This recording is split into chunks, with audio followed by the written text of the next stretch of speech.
அனைவருக்கும் வணக்கம். ஓம் காஞ்சிவாசாய வித்மஹே சாந்தரூபாய தீமஹி தன்னோ சந்திரசேகரேந்திர பிரச்சோதயா. அஸ்ட்ரோ டெம்பிள்ஸ் டிவி நேயர்கள் அனைவருக்கும் இனிய அன்பு வணக்கம். அஸ்ட்ரோ டெம்பிள்ஸ் டிவி என்பது ஜோதிடம், எண்கணிதம், வாஸ்து மற்றும் கோவில்களின் சிறப்புகளை வெளியிடும் ஒரு சேனல். பார்த்து சப்ஸ்கிரைப் செய்து பயனடையும்படி கேட்டுக்கொள்கிறேன். கடக ராசி சகோதர சகோதரிகளே, 15/3/2019 முதல் 13/4/2019 வரை உள்ள பங்குனி மாதம் உங்களுக்கு எப்படி இருக்க போகிறது என்பதை பார்ப்போம். இந்த மாதத்திய கிரக மாறுதல்கள் அப்படின்னு பார்த்தீங்கன்னா, பங்குனி மாதம் 6ஆம் தேதி செவ்வாய் ரிஷப ராசிக்கும், பங்குனி மாதம் 8ஆம் தேதி சுக்கிரன் கும்ப ராசிக்கும், பங்குனி மாதம் 25ஆம் தேதி புதன் மீன ராசிக்கும் இடம்பெறுகிறார்கள். உங்க ராசிநாதன் சந்திர பகவான். மாதம் பிறக்கும் போது உங்க ராசிக்கு 12ஆம் வீடாக மிதுன ராசியில ராகுவோட சேர்ந்து இருக்காரு. ராகுவோட சந்திரன் சேரும்போது எப்படி இருக்கும்?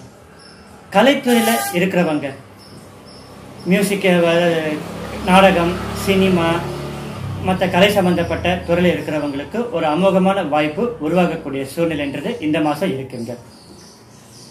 ஒரு சிலருக்கு தேவையில்லாத மனக்குழப்பம், நமக்கு சம்பந்தமே இல்லைனாலும் ஏதோ ஒரு இன்சிடென்ட் நினைச்சிட்டு நம்ம குழப்பிட்டு இருப்போம். இந்த மாதிரி சூழல் இந்த மாசம் உங்களுக்கு தென்படுதுங்க. பேச்சு, தனம், வாக்குஸ்தானம் சொல்லுவாங்கல்ல, 2வது வீட்டை தனஸ்தானம், கல்விஸ்தானம், வாக்குஸ்தானம் அப்படின்னு சொல்லுவாங்க. ஸோ உங்கள் பேச்சு எப்படி இருக்குன்னா தெளிவாக இருக்கும், ஆனால் அது சிலரை குழப்பம். அதுதாங்க, தெளிவாக இருக்கும், சிலரை குழப்பம். அவங்க ஒன்று நினச்சிட்டு இருப்பாங்க, அதுதான் நீங்கள் பேசுவீங்கன்னு அவங்க நினச்சிருப்பாங்க. ஆனால் அவங்களுக்கு ஆப்போசிட்டாக நீங்கள் பேசுறதால எது கரெக்டு, நீங்கள் சொல்கிறது கரெக்டாக இருக்கும், ஆனால் ஏன் இப்படி சொல்கிறாரு அப்படின்ற ஒரு எண்ணம் இன்னொருத்தர மனசில் இருக்குங்க. ஸோ அந்த மாதிரி பேச்சு உங்களுக்கு அப்படியே இருக்கும். தன விஷயம், பண வரவு விஷயத்தை பொறுத்த வரைக்கும் 2க்குண்டான சந்திரன் ஒரு நிலையில்லாத 2.25 நாளுக்கு ஒரு ராசியை மாறதுனால பண வரவு எப்படி இருக்கு அப்படின்னு கேட்டிங்கன்னா, வரும் 10 ரூபா வரும், ஒரு 4-5 ரூபா செலவாகும். ஸோ இந்த மாதிரி சூழ்நிலை தான் உங்களுக்கு இந்த மாதம் இருக்குங்க.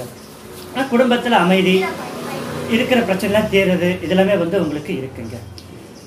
ஆரோக்கியம் விஷயத்தை எடுத்துட்டீங்க அப்படின்னு பார்த்தீங்கன்னா, 6ஆம் இடத்துல குரு பகவான், சனி, கேத்து, இந்த 3 கிரகங்களும் 6ஆம் இடத்துல இருக்காருங்க.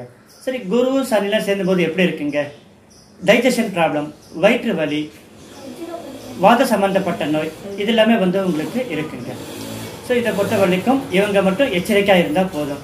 பெரிய அளவில் மற்றவங்களுக்கு பாதிப்புன்றது இருக்காது. இவங்க மட்டும் மருத்துவரை நாடி அதுக்குண்டான மருந்தை கரெக்டாக எடுத்துட்டீங்க அப்படின்னா வியாதி கண்ட்ரோல் இருக்குங்க. புத்திர பாக்கியம் எடுத்துட்டீங்க அப்படின்னு கேட்டிங்கன்னா, 5க்குண்டான செவ்வாய் உங்கள் ராசிக்கு 11வது வீட்டில் இருக்காருங்க. இது புத்திர பிராப்தத்தை ஏற்படுத்தி தரக்கூடிய ஒரு மாதமாக இருக்குது. உங்களுக்கு சந்தோஷத்தை தரக்கூடிய ஒரு மாதமாக இருக்குங்க. எந்த வித ஒரு மருத்துவ செலவுன்றதும் ஏற்படாதுங்க. நேச்சுரலாகவே கன்சீவ் ஆக்கக்கூடிய வாய்ப்புன்றது அவங்கவுங்க ஜாதகப்படி வாய்ப்பு இருந்தால் கண்டிப்பாக நடக்குங்க. திருமண விஷயத்தை எடுத்துட்டீங்க அப்படின்னு கேட்டிங்கன்னா, மாத ஆரம்பத்தில் இருக்கிற ஒரு சுறுசுறுப்பு மாத பிற்பகுதியிலேருந்து கொஞ்சம் கொஞ்சமாக கம்மியாகுங்க. ஏன்னா 7ஆம் வீட்டில் சுக்கிர பகவான் இருக்கிறதுனால எல்லாமே கடகடன்னு முடிக்கணும் அப்படின்னு நினைப்பீங்க. ஆனால் 8ஆம் தேதி சுக்கிரன் கும்பராசிக்கு போயிடாருங்க. அதனால் உங்களுக்கு இப்போ உங்கள் ராசிக்கு 8ஆம் இடத்துக்கு போயிருக்காரு. அதனால் பேச்சுவார்த்தையில் எந்த ஒரு பிரச்சனையும் வராமல் இருக்கணும் அப்படின்னா அந்த பேச்சுவார்த்தை நீங்கள் ஒத்தி போடுறது தான் பெட்டர். ஸோ இந்த மாதம் மாத நடுப்புறந்து மாத முடிவு வரைக்கும் திருமணத்துக்குண்டான பேச்சுவார்த்தையை நீங்கள் தள்ளி போடுவது உங்களுக்கு நல்லது. உத்தியோகஸ்தானம், தொழில்ஸ்தானம் எடுத்துன்னு பார்த்தீங்கன்னா, அரசாங்கத்துறையில் ஒர்க் பண்ணுறவங்களுக்கு ஒரு அமோகமான மாதமாக இருக்குது. தனியார் துறையில் உயர் பதவியில் இருக்கிறவங்களுக்கும் சந்தோஷத்தை தரக்கூடிய ஒரு மாதமாக இருக்குது. இம்போர்ட் எக்ஸ்போர்ட் பண்ணுறவங்களுக்கும் ஒரு நல்ல மாதமாக இருக்குது. லாபத்தை காணக்கூடிய ஒரு மாதமாக இருக்குது. மேனேஜ்மெண்ட்டில் ஹெச்ஆரில் ஒர்க் பண்ணுறவங்க, ஒரு அட்மின் இதில் இருக்கிறவங்களுக்கும் ஒரு திருப்தி தரக்கூடிய மாதமாக இருக்குங்க. 10க்குண்டான குரு 7ஆம் இடத்துல இருக்கிறதுனால நட்பு வட்டம், உங்களுக்கு கூட ஒர்க் பண்ணுறவங்க, ஃப்ரெண்ட்ஸு எல்லாமே உங்களுக்கு ஒரு சாதகமான சூழ்நிலை தான், ஒரு ஆதாயத்தை ஏற்படுத்தி தரக்கூடிய மாதமாக தான் இருக்குது. உங்களுக்கு சப்போர்ட்டிவாக இருப்பாங்க. அதே மாதிரி ஹையர் அஃபிஷியலும் உங்களுக்கு ப்ரமோஷனுக்கு சப்போர்ட் பண்ணக்கூடிய ஒரு சூழ்நிலை தாங்க இந்த மாதம் இருக்குது. அதனால் பொதுவாக பார்த்தீங்கன்னா குடும்பத்தில் அமைதின்றது இருக்குது, பண வரவுன்றது இருக்கும். ஆனால் பண வரவுக்கேற்ற செலவும் கூடவே இருக்கும். புது புது பொருளை வாங்கணும், புது ஆடைகள் வாங்கணும் அப்படின்ற ஒரு எண்ணன்றது உங்களுக்கு இருக்குங்க. அதனால் இந்த மாதத்தில் வந்து பார்த்தீங்கன்னா மனசுக்கு பிடித்த பொருளை வாங்கக்கூடிய ஒரு மாதமாக இருக்குது. உங்கள் ராசிக்கு 4வது வீடு சுக்கிரனோட வீடுன்றதால புதுசாக வண்டி வாகனம் மாற்றுறவங்க அதுக்குண்டான முயற்சிகளை ஈடுபடலாம். அது நல்ல ஒரு திருப்தி தரக்கூடிய ஒரு அமைப்பாக தான் இருக்குது. ஆரோக்கியத்தை பொறுத்த வரைக்கும் சொல்லிட்டா, வாத சம்மந்தப்பட்ட நோய் இருக்கிறவங்களும், டைஜஷன் ப்ராப்ளம், வயிறு வலி சம்மந்தப்பட்ட பிரச்சனை தவிர மற்றவங்களுக்கு பெரிய பாதிப்புன்றது இருக்காது. இவங்க மட்டும் மருத்துவரை நாட வேண்டியிருக்கும். புத்திர பிராப்தம் நல்லா இருக்கு. திருமண பேச்சுவார்த்தையை இந்த மாசத்தோட நடுப்பகுதியிலிருந்து தள்ளி போடுறது நல்லது. ஆரம்பத்தில் பேச்சுவார்த்தை சுமூகமாக இருக்கும். உத்தியோகத்தை பற்றியும் பார்த்துட்டோம். ஸோ பொதுவாக திருப்தி தரக்கூடிய ஒரு மாதமாக இருக்கு.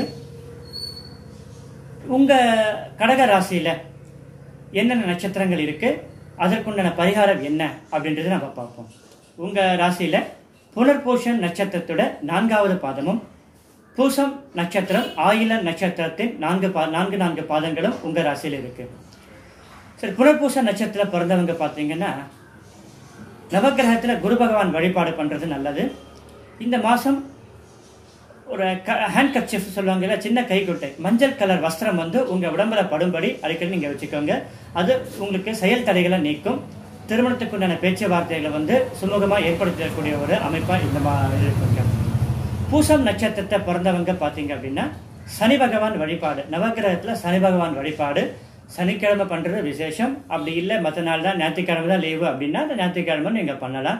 நவகிரகத்தை 9 பிரதட்சணம் பண்ணுங்க. சனி பகவானுக்கு ஒரு நீல வஸ்திரத்தை நீங்கள் சாத்தலாம். உங்கள் பேருக்கு அர்ச்சனையும் பண்ணலாம். ஆயில நட்சத்திரத்தை பிறந்தவங்க பார்த்தீங்க அப்படின்னா பெருமாள் வழிபாடு பண்ணுங்க. அதே மாதிரி குதிரைக்கு கொள்ளு வாங்கி போடுங்க. அது உங்களுக்கு பேச்சிலையும் சரி, பணம் வர வேண்டிய பண விஷயத்திலையும் சரி, நீங்கள் எடுக்கிற முயற்சி வெற்றிகரமாக இருக்குங்க. அதனால இந்த 3 நட்சத்திர காலம் இந்த பரிகாரத்தை நீங்கள் பண்ணி இந்த மாசத்தை உங்களுக்கு திருப்தி தரக்கூடிய ஒரு மாதமாக நீங்கள் மாற்றி அமைங்க.